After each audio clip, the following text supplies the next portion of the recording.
have some very good questions for the Sheikh Gumi.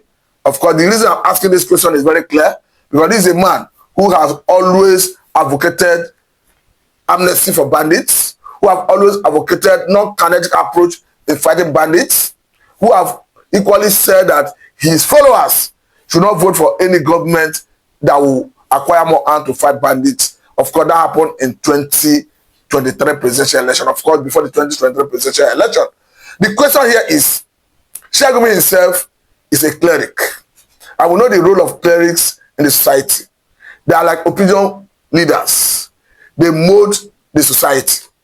Now the question is, judging from psychological point of view, that since the newborn child, the brain as a tabula rasa, a clean slate, on which the critical writes anything he or she wishes to write. So the question is, why is it that the northern stakeholders, the northern leaders, are not writing the right value system in the children, are not putting the norms of the society into the children, and they allow deviant acts to overrun them? That is the point, the question I'm putting forward to all the clerics in the north, including Sheikh Gumi. Because as far as I'm concerned, any child you born, you are allowed to grow in the wild without proper parental care, without proper societal care, is vulnerable to be recruited into banditry, terrorism, and be radicalized. And I want to believe that it is part of the consequence of what we face as a country. Because why is it that we do not see much out of school children in the south as we see in the northern part of the country?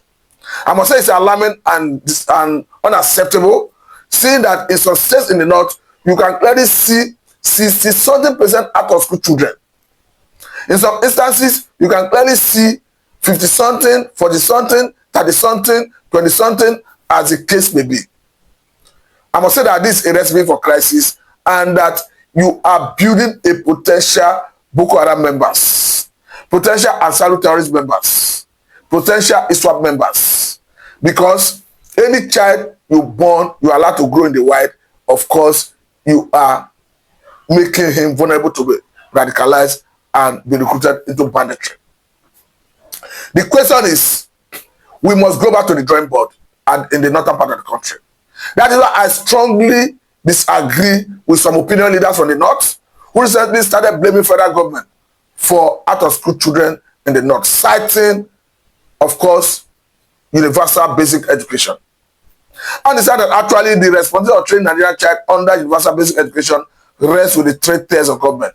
Talking about the federal, the state, and the local governments. However, what we have for federal government to do is a policy direction and the funding. And this they do for all the, of course, 36 states, without exception, including those of the southern part of the country and the northern part of the country. So the question is, why is it that we are not seeing that much out of school children in the south as we see in the north? So I think it only gives us one fact, that northern stakeholders, leaders, parents are not doing the right thing. And we even discover that this happened to the downtrodden. Because those who are from the wealthy family, like the politicians, the governors, the House of Rep members, senators, name them, their children are not seen on the streets. So as a region, the north must rise to give their children education. Because I'm saying it particularly because it is no longer a problem of the north. The child refusing to educate in the north is already a problem for everybody. Because by the time the child who is vulnerable to be recruited into banditry, into terrorism, gets involved in such acts, they are already exporting all of this to the southern part of the country. So that is why the northern leaders must be told that you must educate the northern child, because it's already a national issue. The north must right to education and give their children education. It is even surprising that after a Jonathan showed them the leeway, showed them the direction, that they jettisoned the idea. Because we remember that under Jonathan, how, of course, the Jonathan government started building evangelist schools in all the nook and cranny of the northern part of the country. And the whole essence was to make sure that the northern children get education. I understand that in the north, they believe in Islamic knowledge. Of course, every child must acquire Islamic knowledge, and not against it because it is a belief. But why not, as they acquire that Islamic knowledge, allow them to acquire Western education side by side to help them build even human capital in the region. In that way, they can contribute meaningfully to Nigerian economy. So why is it that when Jonathan left office, northern states, local governments could not see it as a necessity to continue that trajectory? So it means why Jonathan was doing it, they were mocking him. They never saw it as a welcome development. But however you look at it, Jonathan was patriotic. It can only be patriotism that will make somebody to do that. And unfortunately, it is even the same northern elements, according to Kawu Baraje, who went and brought in Fulani militaries from African countries to oust him out of office. And after moving from office, they have not been able to even ask the same Fulani militaries they brought in to leave the country that they have done their job. And as we speak, Fulani military is a problem for everybody in the country. More so, as global terrorist leaders puts it that Fulani military of Nigerian extraction is the fourth most dangerous terrorist organization in the world. We also saw how they attempted to assassinate, of course, a former governor of Benue State, talking about Autumn. Because shortly after that assassination attempt, we saw a group that go by the name of Fulani National Movement that came to claim responsibility. Even boasted that the governor was lucky, that next time he would not be lucky. So that is why I encourage federal government that they should ignore the likes of Sheikh Gumi, moving to acquire monopoly or currency power, to expose the bandits out of their hiding places, set them running and bring them to justice. I must say it's a legitimate thing to do to disalive them, to neutralize them.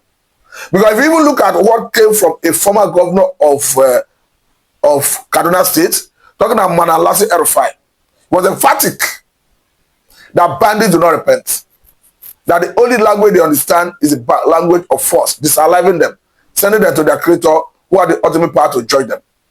And I want to believe that his position is potent, because this is a man who have once governed a state that's ravaged by some level of insecurity, particularly occasioned by Fulani militaries.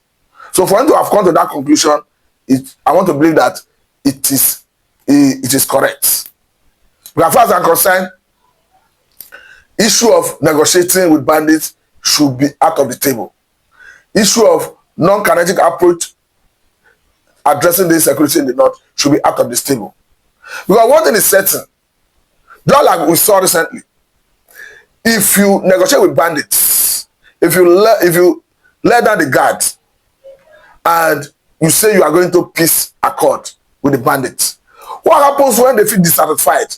We saw that happen recently when a peace deal, according as it was reported, got broken down, and we saw bandits coming back to kidnap, I think it's Zamfara State and Katsina State, even in the mosque. So it's going to show that all the idea of peace deal, repentant bandits is a pure deceit. And the Nigerian government can no longer continue coming from the point of weakness.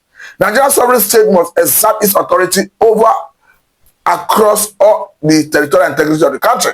And you can only do that when you acquire monopoly of coercive power. The coercive power of the Nigerian government must not only be seen in quelling protests. Let us see them having that also potency to exert such coercive power in protecting lives and property in every inch of Nigerian territorial integrity.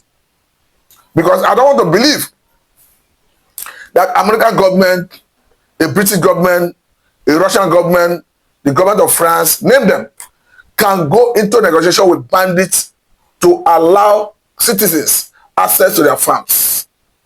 It's not as if you are negotiating to get somebody out of captivity, but you are negotiating that so that people could have access to their farm. People could do their legitimate business peacefully. I must say that is not correct.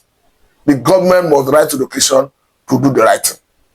And to do the right thing is to ensure that you possess monopoly of coercive power to deal with all these threats. As a country, as a people, we must do the right thing. Because bandits are people who have unjustly decided to take up arms illegally against the sovereign state of Nigeria. So it makes no sense negotiating with them. That's why I was particularly happy, excited when we saw the arrest of those two Ansaru terrorist leaders, as you can understand, that they're under prosecution, and one of them have been sentenced to about 10 years for illegal possession of firearms and, of course, for illegal mining. We are waiting for the larger, a bigger one. I think it's an excitement. That's why we hope to see the arrest of the likes of Toji Bello, of the likes of Garua, this other body leader that is operating from Faskari local government area of Katsina State. The likes of yes, Ada Leru, of course, the likes of Toji Bello should equally be arrested, prosecuted, to act as deterrent to other would-be bandits. Because that's the best way to go. Not somebody advocating for amnesty for bandits. And come to think of it, if Kawubarije have said that they brought in these people from other countries to remove Jonathan from office, not just that, even a Buhari statement in the past have equally laid credence to that position, that bandits come from other parts of the world, converging in Nigeria. So by the time somebody is asking for amnesty for bandits, I would have said that those who start converging from different places in the world, coming to Nigeria to reside, should come here and start receiving amnesty. With whose money? And I clearly see in some videos that have gone viral in Nigeria that even these bandits, they are blood-sucking demons. They are not value for human life. Even the money they collect for ransom, in some cases, you see them mutilate it, spray it, throw it all around. It's going to show that the best way is to get them out of every Nigerian space. There is no better way to say it. They don't deserve to live. Because how can you imagine a situation where recently in Zamfara State about 30-something persons were abducted, and a ransom of 1 million was placed on each and every one of them. It turned out that those who could not provide the ransom were disallowed, one after the other. That is pure highest level of man humanity to man. And more so, as Nigerian government owed them a responsibility to protect them. So it means the only thing they committed is being lawful and refusing to bear arms, being in that part of the country that is ravaged by insecurity. So whether we like it or not, the government have a responsibility, a duty to protect lives and property. Whether at the level of the local government, the state governments, and federal government, is a collective responsibility. But let me quickly say that, as I always say, I'm particularly happy that federal government is showing seriousness in addressing this. Seeing that they have placed order for 50 fighter jets, seeing that terrorist leaders have been arrested and prosecuted, but I want to believe that we need to do more. Because we must deny the terrorist space to operate in this country. For me, that's the way to go. It doesn't matter the opinion of Toji Bello, Ada Leru, they must be arrested, prosecuted to act as deterrent to others, or be neutralized in the battlefield to act as deterrent to others. It doesn't equally matter the opinion of Sheikh Gumi. Federal government should show with power to address insecurity, particularly acquiring monopoly of coercive power. They need to be decimated. Just the same way a Jonathan government was decimating Boko Haram, according to that former House of Assembly member from Borno State, before Buhari ousted him from office. So the question is, why will they not be crying woe when they refuse to even embrace approach of federal government recently that seek to solve this problem? Talking about this forest guard, I cannot stop talking about this forest guard until we see the states of Zamfara, Katsina, Plateau, Benue, Kaduna jumping at this opportunity. Because for me, this is a perfect approach to enable the state governors parade security powers. Because that has been lacking all this while. I can categorically remember that under the last administration of Muhammad Buhari, it was not possible that security arrangement at the state level could be armed.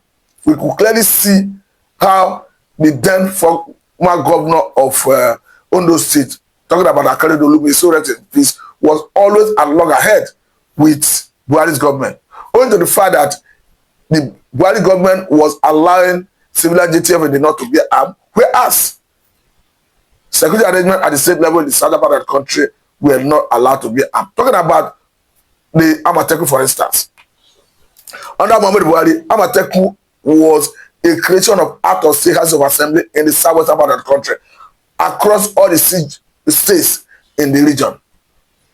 But because you need an end-user certificate from the Office of National Security Advisor before you procure and deploy at that level, it was not possible to get such clearance from the Office of National Security Advisor under Muhammad Buhari. But now we are seeing the president coming out clearly to say we are going to empower and strengthen forest guards. State governments, go ahead and recruit between 2,000 and 5,000 personnel. I think that order is clear. More so, as we have even seen the Director General of DSS, Ajayi, who have advised that going forward, that communities should be empowered to be the first line of defense to avoid invasion. I think these are clear pathway to solving this problem, and the northern stakeholders, leaders, governments of governments, state and local governments in that region must right education and embrace this, because they must stop bringing this insecurity from the north to the south. They must address it from there, because life is sacrosanct. Both northern leaders, both northern elements, individuals, human beings, southern human beings, southern citizens, northern citizens, their life is important. Yes, their lives are important. It must be protected, and of course, let us address this before it gets out of hand. I must say very big thank you for your time. This is Mr.